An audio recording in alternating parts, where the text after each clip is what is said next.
Try it again. Where's Alan? Alan, you awake? Alan likes to sleep. Alan, wake chair. Alan sleeps in here. Alan will watch the videos.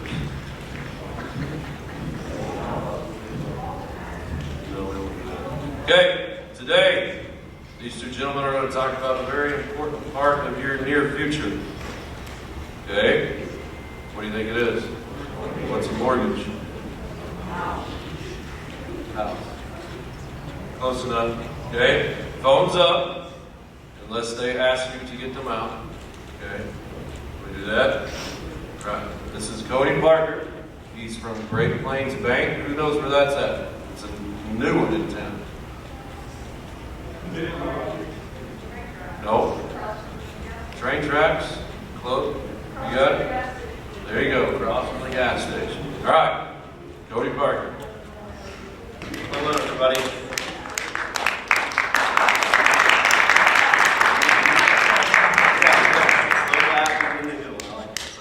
As he said, I'm Cody Parker. I'm with Great Plains Bank here in Weatherford, the market president. We've recently opened here and opened our doors May 1st of last year, 2023.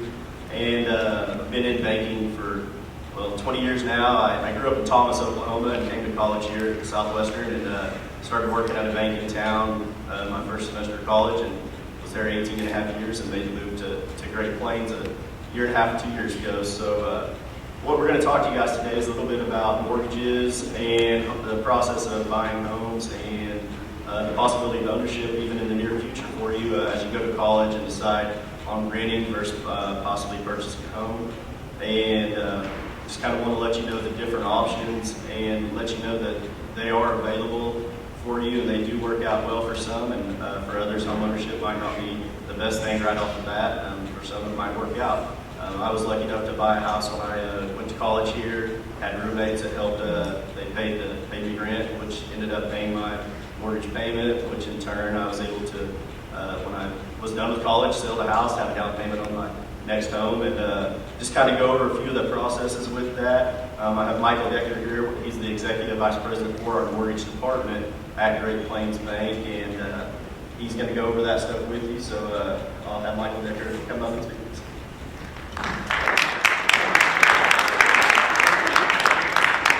I appreciate the introduction. I can't really stand up here like this. You guys mind if I walk around a little bit? You don't mind? All right, that's good. Well, hey, I appreciate being here. I was just thinking back through, I graduated from high school in 1998. That seems like a long time ago, but it really wasn't, right? And I remember sitting in your guys' shoes, right? And people would come in and present and talk about topics, and most of the time, it was like, I don't think this really affects me. But what I want to start out with is, first of all, tell you why I'm here, right? The majority of people that purchase a home, do you guys know what net worth is? Someone tell me what net worth is. Anyone?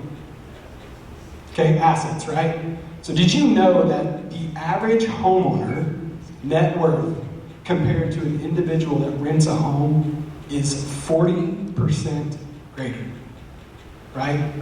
So pretty easy math, right? If you have a net worth of $10,000 and you're a renter and you're a homeowner, who can do that math? What's your net worth? Say it, $400,000, right? So just by being a homeowner, statistics say that your net worth will increase by 40%. Pretty strong statistic. So just like Cody said earlier, what we're going to do is we're going to walk through what it looks like to kind of start the process of owning a home. We'll try to make it as simple as possible and also give some entertainment along the way. Sound good? That's pretty weak. Sound good? All right. There we go. All right. So let's start off with the basics, right? So mortgage basics agenda. This is what we're going to go through today. We're going to start with the pre-qualification process, right? It's really important to know before you buy, right? We're going to talk about that.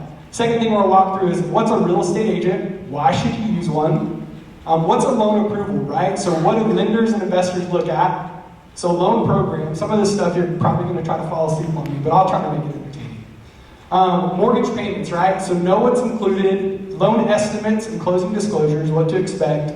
Loan process, getting from application to closing, and then owning a home. What do you do after you buy? Everybody ready to start? All right, here we go. First thing, it's very important that you kind of understand what it means to be pre-qualified for a home, right?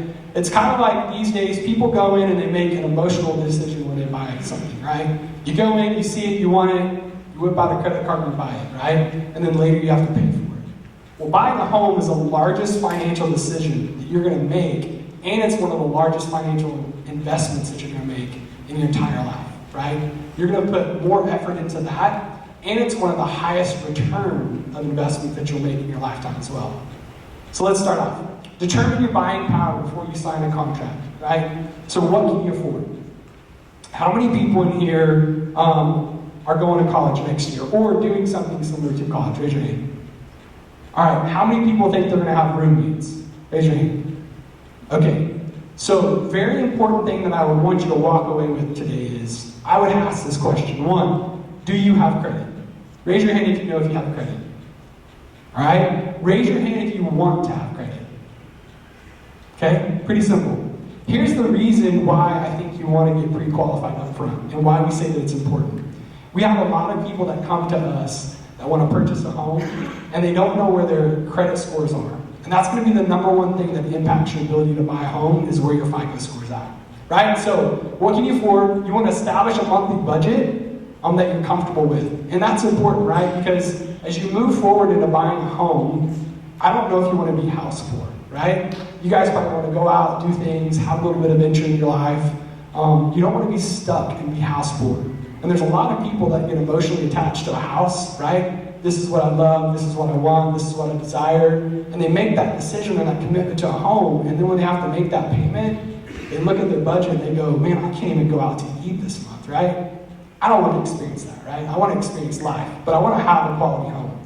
So you guys, what I would suggest to you is if you do not have a FICO score, then I would recommend you go by the bank at Great Plains Bank, visit with Cody, sit down, have a conversation, or go by the bank, and they can walk you through what it looks like to do that. A real easy way that I'll tell you, if your parents have established credit and they have one credit card, they can actually make you an authorized user on that account.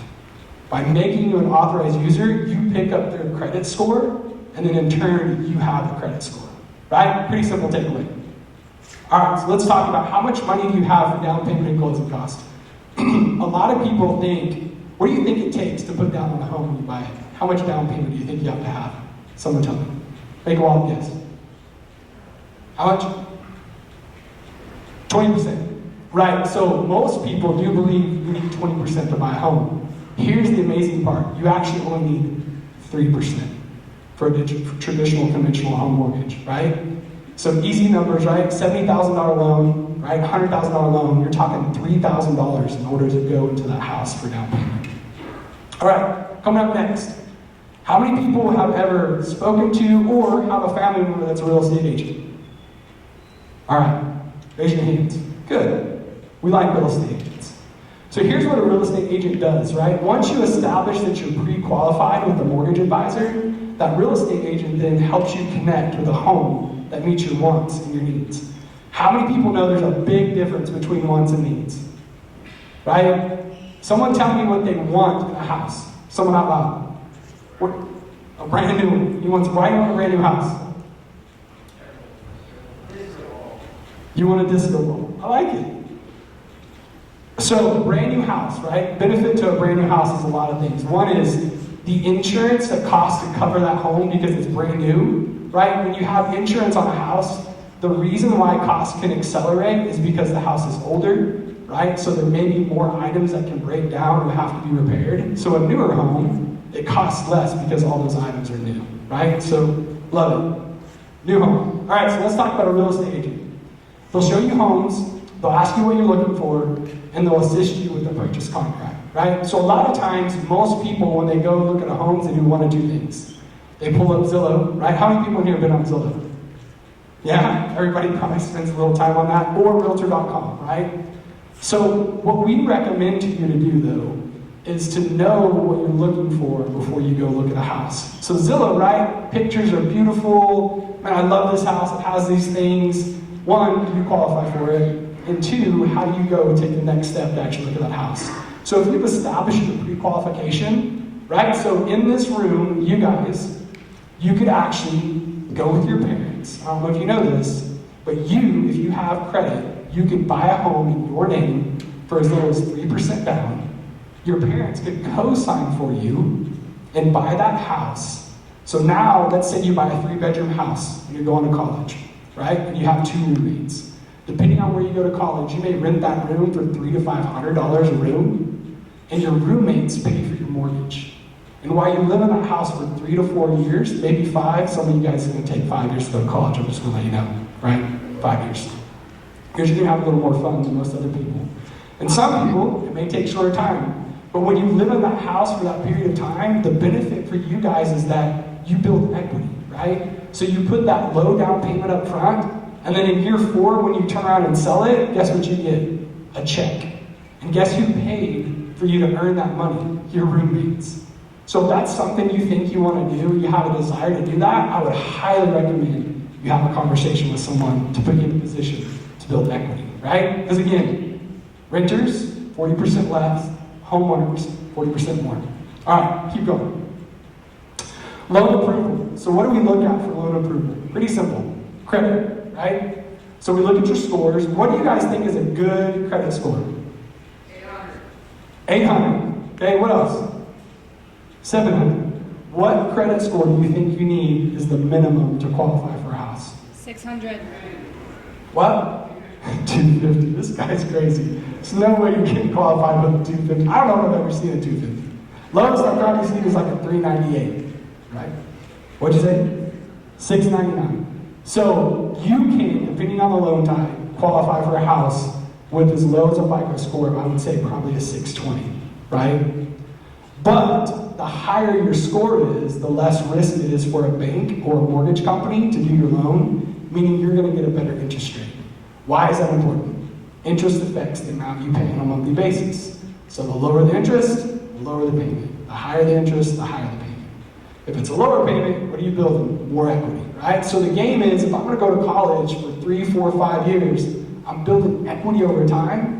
And then when I turn around and sell that house, now I have money, right? So maybe I'm, going and I'm going to buy my very first official home without roommates. I just built equity. Now I can buy that house, and I use the money that these people paid, my roommates. Now I can turn around and put that into a new home, right? But you've got to have a FICO score to do that. Now, up on the screen, you'll see we do non-traditional credit. And here's what that is. Non-traditional credit is simple. It's credit that doesn't report to an agency, right? So things like cell phones, insurance on your car, maybe utility bills. Most of you in the room, how many of you pay your own cell phone bill? All right, and it's in your name or you pay it in your parents'? The parents. Parents, right? So again, non-traditional credit is just that. A lot of times we piggyback off our parents and we're making the payment, but we don't have a way to establish that. So if we're going to do a non-traditional credit loan with you because you don't have a credit score, we need to see something in your name that you make a payment on a consistent basis, typically with a minimum of 12 months. Does that make sense? All right, we'll keep moving on. Collections, charge-off, and judgments. Now, most of you guys in this room, I hope, do not have collections, charge-offs, or judgments. However, when we pull credit, a lot of times, we may see people that have those types of things reporting on their credit. It doesn't necessarily mean that they can't purchase a home. It just means the roadmap to get there is a little bit different. All right, so income. Here's kind of what we need. Now, if you're going to piggyback off your parents, the exciting part is you can use their income to qualify for the house. So it really doesn't apply to you. You don't have to have a 2-year history. You don't have to have the stable income or continuations of 3 years or more, but your parents do, right? So if you do want to make a decision and buy a home, it's really important to have these questions answered up front. However, let's say you're a college student, you're graduating, and you're going to buy your first home, right? So I rented to my friends, sold my house, have equity in the house, I'm going to turn around and buy my first home. If you graduated from school, that's your 2-year history for work, right? So all we do is we get your college transcript, we show that you did X, Y, Z through college, and that allows us to have a 2-year history. Any questions over that? Any questions so far? Am I doing that good? I shaking his head, I like him. All right, move on. We're going to keep going, we're going to roll through this quick. Who knows what an asset is? Read the screen, right? So the monthly bank statements, right? We're gonna ask typically for 2 months bank statements. And the reason we need to know this is because we gotta kind of see how do you manage your finances. And a lot of times you'll see a bank statement and people are like, oh yeah, I have XYZ. And there's a lot of payments that people make on a monthly basis that don't report on your credit card, right? Things like car insurance, things like the way they go out to eat, right? So we're kind of looking at how they manage their finances, and that's what a bank statement allows us to do. All right, so we'll run through, most people in this room, you don't have a 401k yet, but I'd highly recommend, my son is 26 years old. I know. And I'm a grandpa. I know, isn't that crazy? I have a 4-year-old granddaughter, and I have a 1.5-year-old granddaughter. I started young. But hey, here's what I want to tell you. When my son was, before he was 18 years old, I put him on one of my credit cards. He established credit. He bought his first home going into college. He moved up to Oklahoma City. He lives in War Acres. And he bought his second home. His first home, brand new construction, right? He built equity in it, and in a matter of 2.5 to 3 years, he sold that house. He in turn, with his money, made 8 to 10% on that house. So now he's in a brand new house. The cool thing about it is he established that trade lines over time, which put him in a position to buy not his dream house, but it's way better than the house he was in before, right?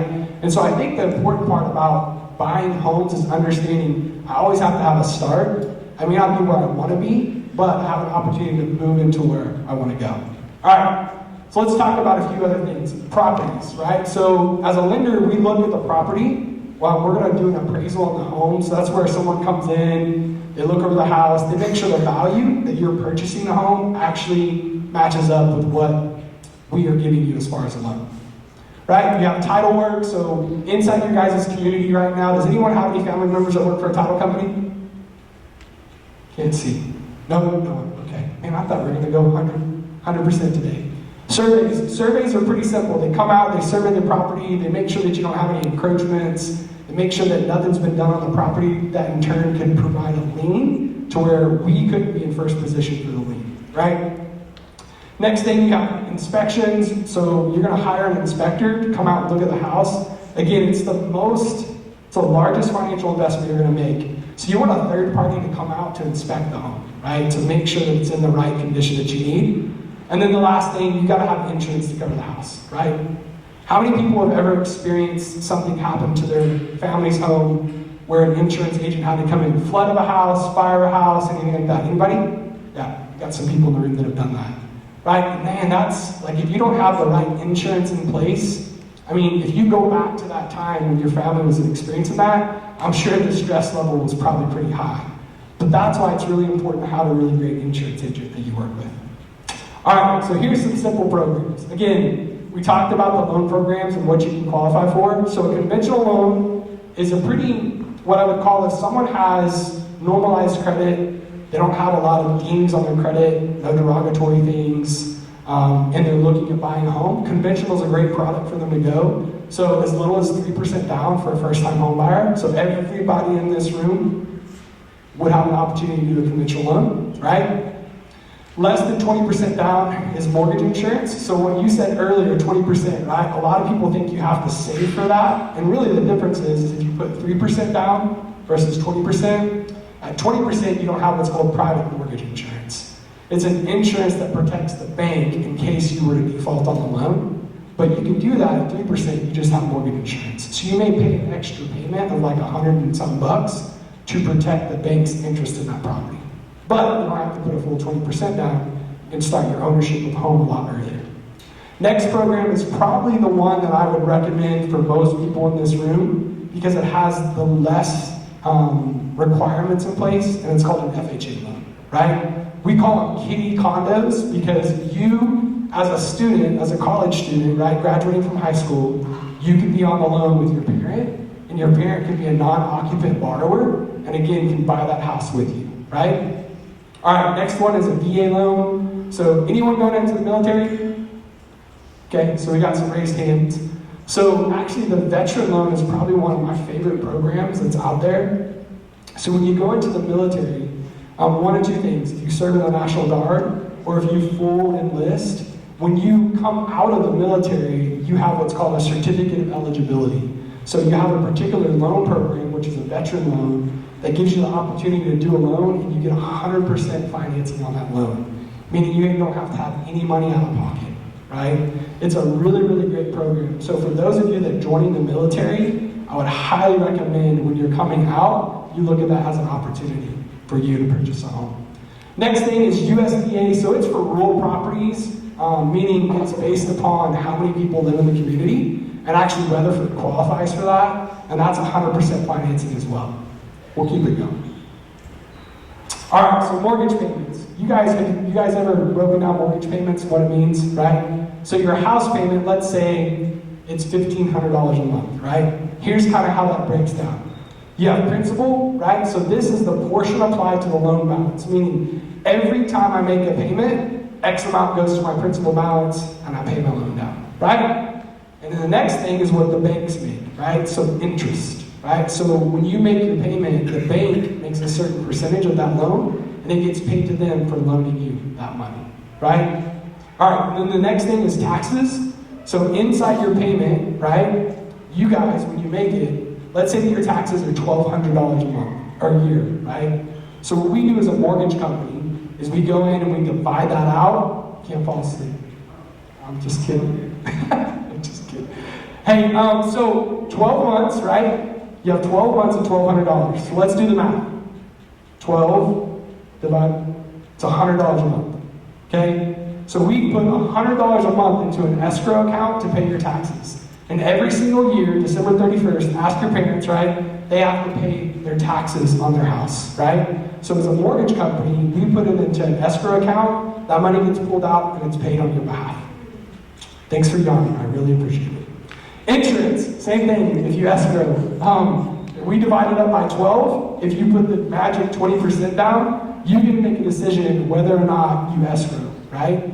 As a first-time home buyer, I would highly recommend that you escrow your payments. Who can tell me why that's great advice? It doesn't build your credit faster, but what it does is you expect it, right? So let's say your insurance is $1,000 a year and your taxes are $1,200. December 31st rolls around. What happens in December? December 25th, what happens? Christmas, right? So one, you're saving up for the ones you love, right? You're buying them presents, you're doing all these things. And then December 31st, you get hit with a tax bill of $1,200. If you don't save up and plan for that, you have to pay that every single year. If not, your account could go into default, right? And so escrowing it forces an account to make that payment on your behalf, and you don't have to do it. Same thing with insurance. If you don't escrow, every single year, on the anniversary date that you brought your home, you're gonna have to pay your insurance, right? So escrowing is really important to do. Last one is mortgage insurance. I think we kind of talked about that. These things are pretty simple. So when you buy a home, you're gonna get documents sent to you. The first one's called a loan estimate. So when you buy a house, what it is the mortgage lender, Great Plains Bank, we show you what your estimates look like to buy a home, right? And then at the end of the closing, we show you what's called a closing disclosure. And because you guys are protected by the Consumer Finance Protection Bureau, we have to make sure that those match up and they don't vary based upon what we gave you in the beginning and what we gave you on the end. Okay? All right. We'll walk through this loan process. Any questions so far? Are you guys still awake? No, I think not. I can see you guys not.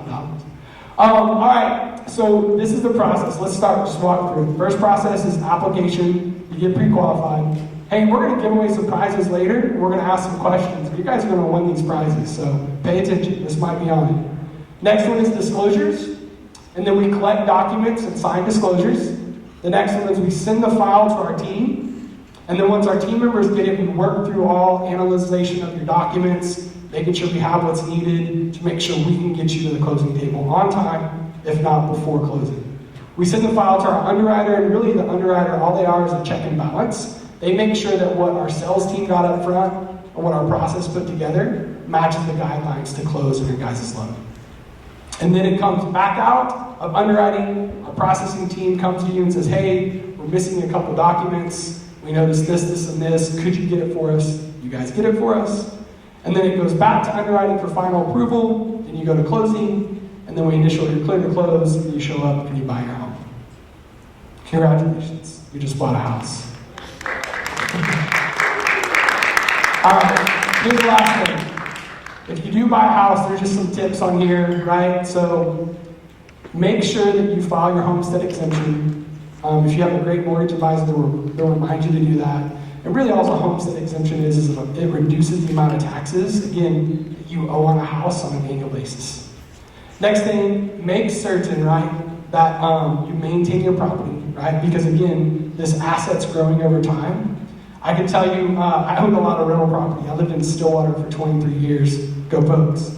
And while I lived there, I had rental properties. And I'll tell you a funny story. I initially would rent to whomever would want to buy, right? Whoever came in and wanted to rent a house, I'd rent to them. But I learned that you had to be very specific on who you rented to. I loved renting to guys. You know why? Because, man, they never called. It didn't matter. Like, something would happen, they never called you, but you showed up at the house to do, like, your mid-year inspection, and you walk in the bathroom, and you look down, you're like, man, how long has this toilet been leaking? Oh, it started the week we moved in. And you're like, well, the floor is a little rotted. So it was really interesting. Guys would never have you come over and do anything, right? But you walk in and be like, bro, why didn't you call me? We could have fixed this, and now it's an issue, and I got to do all these things. Now, for the ladies, right, I liked renting to ladies. It was great. However, it was like, I would get phone calls and be like, hey, my light's not working in my bedroom. And I'm like, well, did you change the light bulb? And they're like, no. So I know this. I have a daughter. She's 19, and she would call me with the same things. So the I tell you is a renter, right? There's a responsibility on your part, and then there's a responsibility on the owner's part, right? So many of you guys will not take our advice today and put yourself in the best financial possible to buy a home and to build equity and to go towards that having 40% more net worth than the other person that's renting. So if you do rent, not saying it's bad, but know what you're getting into, right? Because when you rent a house, you do have some liability of your own as a renter, and the owner does have some liability as well. So any questions outside of that? If not, I'll wrap it up. Thanks a lot, guys.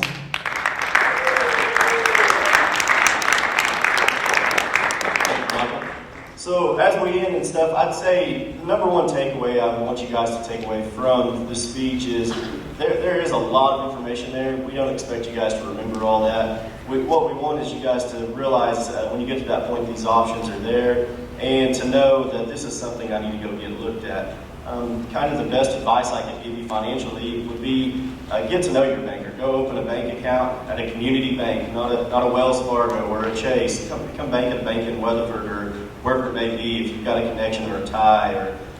But walk in and meet the president of the bank and sit and talk to them, because they do want to help you and they want to put you in the best position they can for you guys to be successful and move forward. So get to know your bank. That way we can help you go through these questions and answers. And so now I'm going to ask a few questions. I get a couple hats. And if you'll raise your hand to answer the question, we'll get you a hat. So what is the minimum down payment on a house?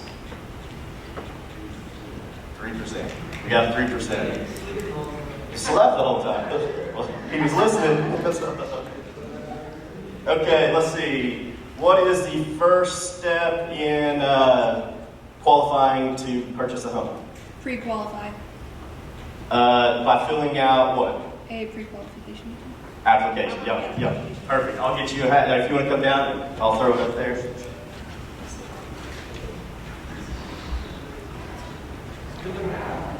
Making me work for that. So guys, we appreciate the opportunity to come speak with you. We hope that it gives you a little bit of takeaway, a little bit of knowledge. Go open a checking account, meet your banker. That way, if times come you need to speak to somebody, you have somebody to go sit with and talk to. And Mr. Knoll, appreciate the time. You guys gonna hang out before this?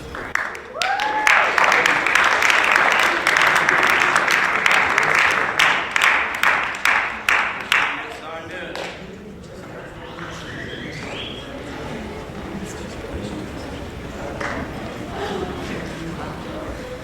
And then you can stop.